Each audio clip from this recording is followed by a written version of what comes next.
Basketball is special. The size of the court and the lack of pads or helmets give fans the most intimate experience of a team sport that exists. And because of the different styles that basketball allows for, players develop their own distinct identities and signature styles through their creativity, flair, and athleticism.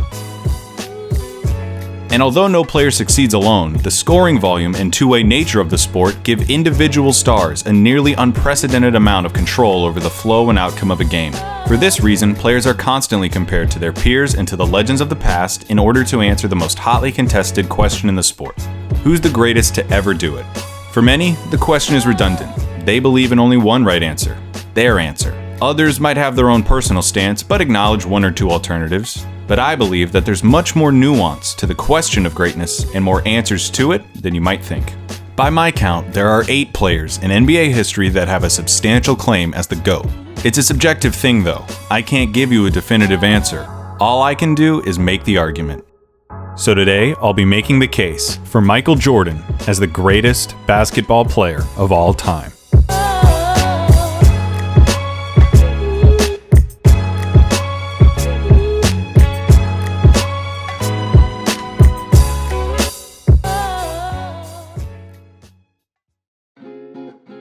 Well, what can I say? What on earth can I say about Michael Jordan's case as the greatest basketball player to ever live that hasn't been said before? What do you think I'm going to talk about that didn't get covered in the 10-hour documentary that premiered at a time when there was no other sports content? There's no forgotten game that I can tell you about that shows just how good Jordan was. We've all seen those games. Every possible angle of the Michael Jordan case has been dissected inside and out. There are no original takes when it comes to the subject.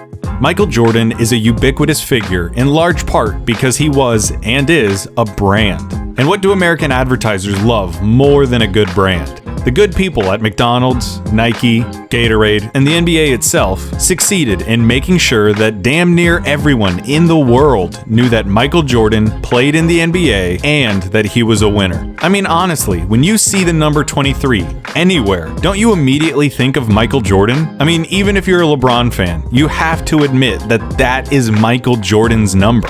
And the craziest part about the Jordan experience is that as he became a global icon, he did nothing but continue to deliver the goods. What iconic moment can I show you that you haven't already seen 100 times? His cradle dunk in college, the game winner in the '82 NCAA championship, the free throw line dunk, pouring in a record 63 points against the '86 Celtics, the shot, his spectacular move, the shrug, the double nickel against the Knicks, the flu game, passing to Steve Kerr for championship number 5. These are sequences and moments burned into every basketball fan's consciousness. Every one of those moments served to propel Jordan higher and higher in the cultural zeitgeist until he was one of, maybe, the 5 most famous human beings on the planet. And yet, the inevitable passage of time has eroded the consensus around Jordan's GOAT status, especially with younger people who might not have been alive to see him play. That's not to say that there aren't young people who don't see him as the GOAT, but it's not as airtight as it once was. Now, I'd hate to speculate on behalf of an entire generation of basketball fans, but here I go anyway. I was 516 days old when Michael Jordan won his last championship. I can't remember much about it. And I think that people who didn't live through Jordan's prime are a little tired of hearing how great he was. Of course, people want to be alive to see greatness. They want to be able to say, I saw the best ever. Now, I don't think that makes it right, but it's part of the explanation. The other part is that Jordan's celebrity seems to cloud everything he did. At times, it feels almost like propaganda. How many times have you seen this? Some basketball account on Twitter or somewhere on the internet celebrates the anniversary of something that, say, Wilt Chamberlain did. And in the comments, somebody says something like, Wilt Chamberlain, the most dominant player I ever saw. And then someone comes back unfailingly and says, in all caps, did you never see Michael Jordan play? It's not just that you have to acknowledge Jordan as the GOAT, it's that you cannot talk about the merits of anyone else's case. The internet would have you believe that Michael Jordan won every game he played and made every shot he took. And that kind of talk breeds resentment from people who want to appreciate other players' accomplishments. Because he wasn't perfect. He didn't win every game. He didn't make every shot. And you can have a debate about who the greatest of all time is. Clayton, what the heck, dude? I thought this was supposed to be a video about why he is the GOAT. It is. All of that is just to say that that's how this is gonna go. I'm not going to try to convince you that he was perfect. Because if you can separate the legend and the basketball player, it's more than enough. Oh, and by the way, we're going to ignore his Wizards career as much as we can. It's just the right thing to do. So, Michael Jordan, the basketball player. What do we have? In 13 seasons with the Chicago Bulls, Michael Jordan was a 6-time champion, 6-time Finals MVP, 5-time regular season MVP, a 12-time All-Star, was selected to 10 first-team All-NBAs, made second-team All-NBA in his rookie season, was the Defensive Player of the Year in 1988, had 9 All-Defensive first-team selections, was a 10-time scoring leader, and in college won the 1982 NCAA championship and was named the 1984 NCAA Player of the Year. Without a word of analysis or commentary, that resume is screaming about one of the most decorated and successful basketball players in history. Jordan's case is related to Kareem Abdul-Jabbar's in that you can pick from just about any criteria you want to, and you'll find enough evidence to support his reputation. First and foremost, Jordan might well be the greatest scorer in basketball history. Ignoring his 2 years with the Wizards, Jordan's scoring average was 31.5 points per game. Michael Jordan in a Bulls jersey scored more points on an average night than any other player ever.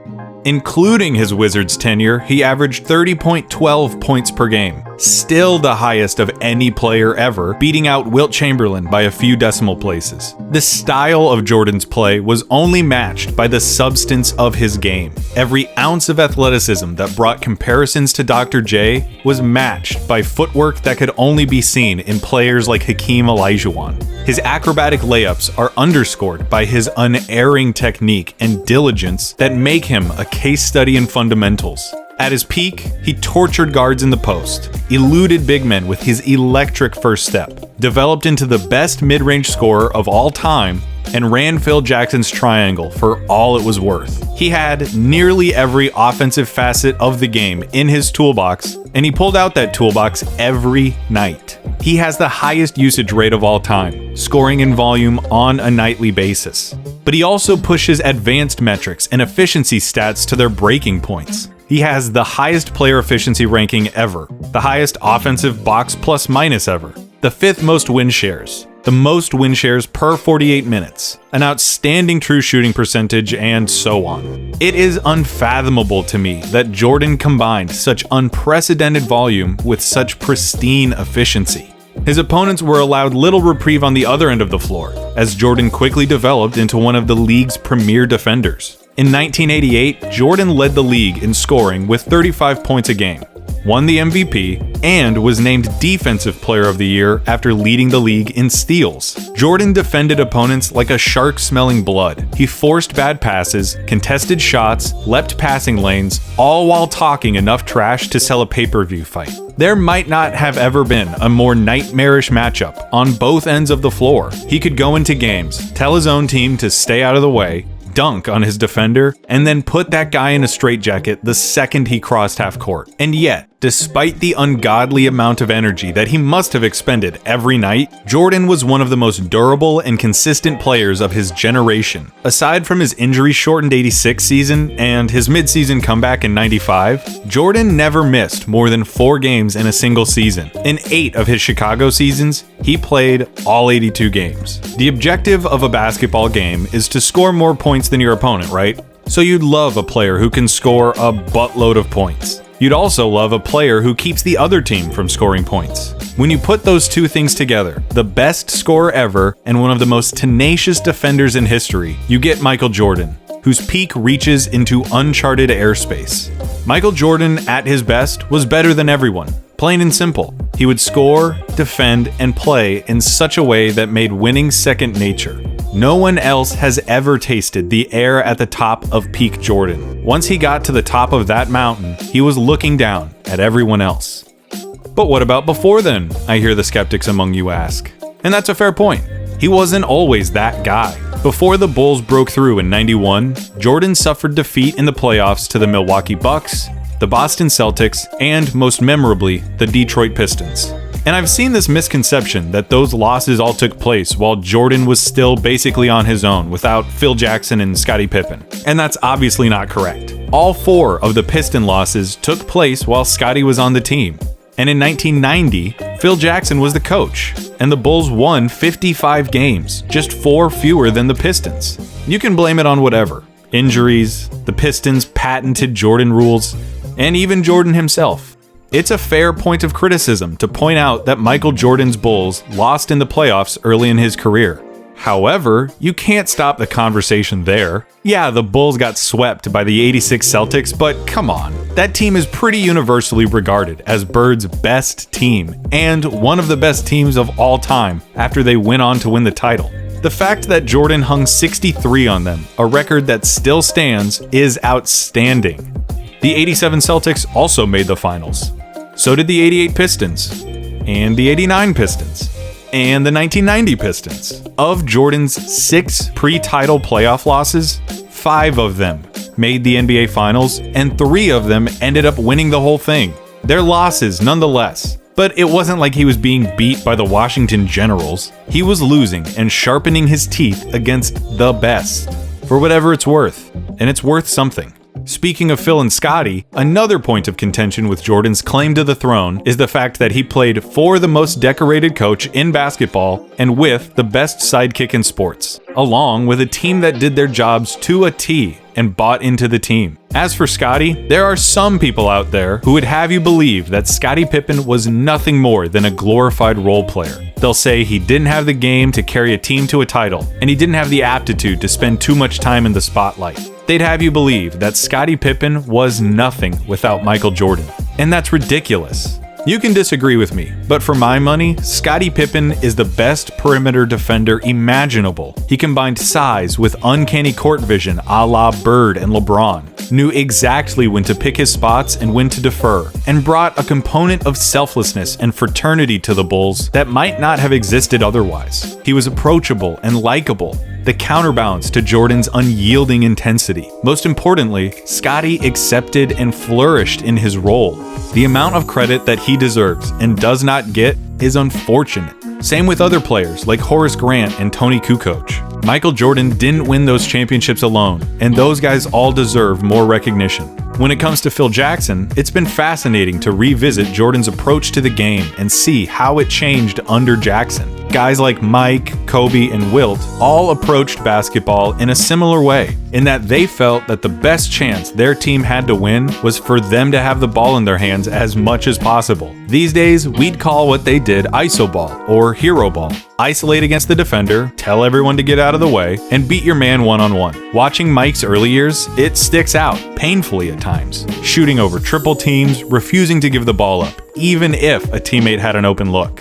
Kobe patterned his game after Jordan, and you can see the same tendencies.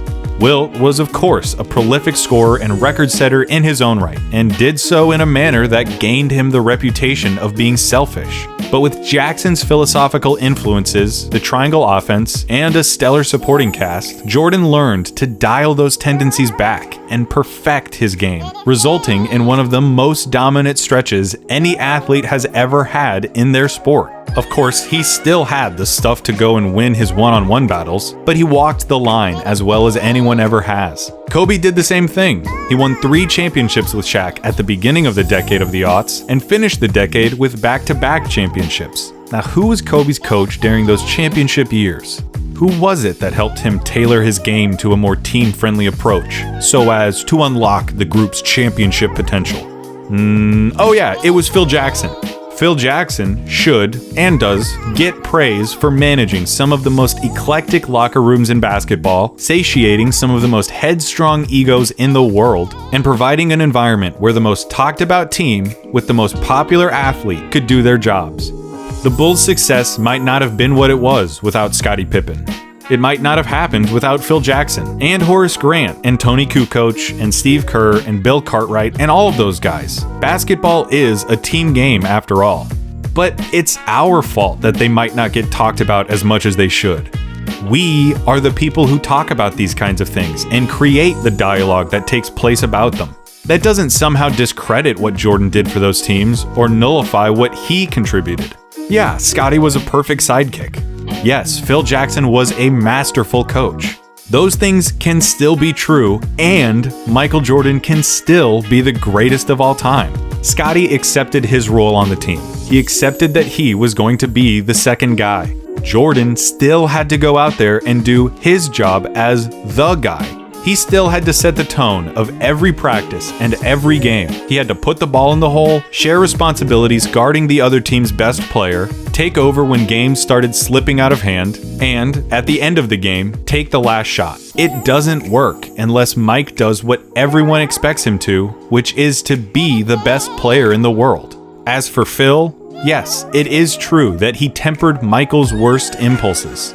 He helped sand off the rough edges and align the team. But Mike still had to accept that coaching. He had to adapt his game and do the work. Plus, isn't it a coach's job to coach? Why is it a knock on Jordan that his coach was good at his job? Michael Jordan doesn't deserve all of the credit for their success. But he does deserve the lion's share of credit because he shouldered the lion's share of responsibility of such an incredible team. How incredible of a team were they?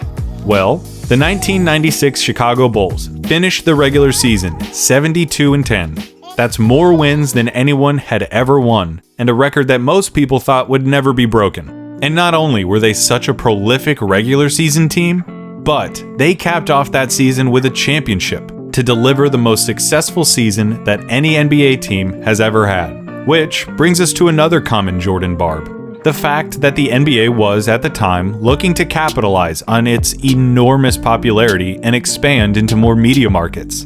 From 1988 to 1995, the league saw 6 new teams enter the league, and with each new team, the talent pool of the league got a little more diluted and a little more diluted. As far as I'm concerned, this is a perfectly valid point to bring up when discussing whether or not 72 wins validates the 1996 Bulls as the best basketball team of all time. I don't think it disqualifies them, in the same way that I don't think that just taking 72 wins at face value automatically puts them at the top. But when people try to say that Michael Jordan played in a weak era or didn't face tough competition, it makes me want to pull my teeth out with pliers. We know who Jordan was losing to, so who is he beating once his reign began?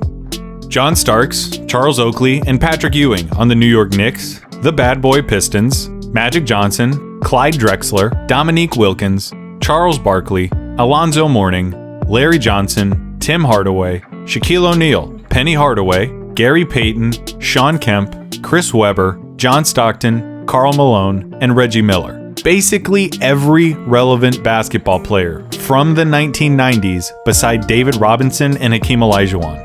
And no, I don't care to count up how many All-NBA opponents the Bulls saw versus someone else, or how many All-Star teammates Jordan had versus other players, or any of that. Because 1, the players on that list all passed the smell test of a competitive era with flying colors. 2, I don't care about that stuff. And 3, because, like I have said and will continue to say, everybody has advantages. Everybody. You become great by capitalizing on the moments when everything lines up for you. You seize the opportunity and press the advantage. So what if the Bulls were expected to win? They did win. And they were expected to win because Michael Jordan tipped the scales in their favor against everybody.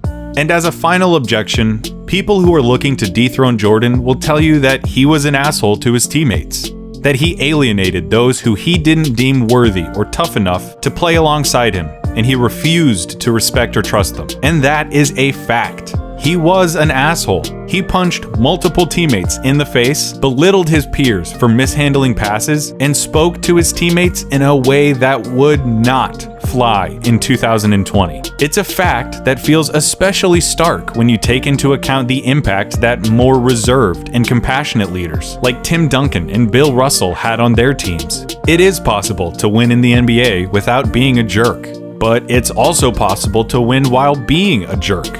And remember, Jordan wasn't lashing out for no reason. He wasn't walking into the gym just looking for an ego boost and to demean someone while he took the day off. He wanted his teammates to work as hard as he did.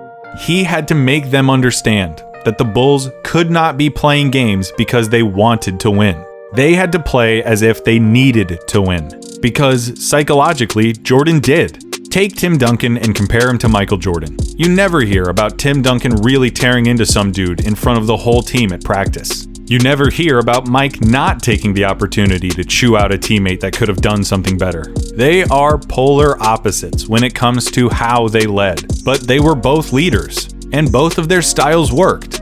In the same way that not everybody could play for the Spurs, not everybody could play for the Bulls. If you couldn't handle the team first, no one is above the group approach that the Spurs culture built, you weren't playing with Tim Duncan. And if you couldn't handle getting called out, being pushed past your stress point, and playing without fear, you were not playing with Michael Jordan. They both shared a common vision of basketball perfection. They set a high standard and expected everyone around them to work as hard as they did at achieving that standard. If you didn't, you were out. So yeah, Michael wasn't nice. Not everyone could get along with him. If he had spent his years in the league making a villain out of himself and making enemies out of everyone else, toiling away in the postseason without ever breaking through, that would be one thing. But what he did worked. It produced results. And speaking of results, the guy won 6 effing rings. And he won all of them as the best player. I know that the people who want to discredit Jordan have already found a million ways to get around 6 rings, but I don't buy any of them. It is literally the best claim that any player has to the throne. He won more championships as the best player on the team than anyone but Bill Russell. But Jordan did it with more teams and more variables that could have set the team back. He checks all of the boxes. He had more success than Wilt, had more statistical prestige than Russell, had a higher peak than Bird or Magic, and leveraged that peak for more titles as the guy than Kareem. He was the ultimate closer. He lived for the moments that decide games. As an individual talent, he is an A+, as special as you can get, as well-rounded as anyone ever. As a team athlete, his place in the game is immortalized. Listen, it's impossible to watch Michael Jordan and not romanticize him. No object in the world looks more natural than a basketball in Michael Jordan's hand. It's like the ball was designed for him, or like he was made for the ball, or both. You can't appreciate Michael Jordan without hyperbole and superlatives. He is the avatar of sport. He is competition incarnate. His defining trait remains his insatiable need to win. He wanted to win at everything. When he came into the league, there were questions about his shooting and his defense. So he became a Defensive Player of the Year and a mid-range marksman. He heard he couldn't win for years, so he took it all out on his competition and led his teams to 2 separate three-peats. He ironed out all of his flaws because he would accept no result but victory. So don't even start to tell me that he wouldn't have developed a three-point shot today. And more than anything, sport is an art form, isn't it? It's expression, it's theater, and it's storytelling. Part of sports is the excitement, the show. And Michael Jordan was the most dynamic show in the world during the end of the century. Part of it too is because the Jordan show wasn't terribly complicated. There wasn't a lot of baggage attached to the Michael Jordan experience. The things that he did made people believe, if only for a few moments, in superheroes. When spectators looked at him, hoping to find something to connect with, they found the indomitability of human will. The old sports cliche fully realized that the game is won by the team who wants it more. And we all like to think of ourselves like that we are wired like Jordan. But let's face it, we're not all like that. That's what made him special. There's only one Michael Jordan. As for the story, how's this?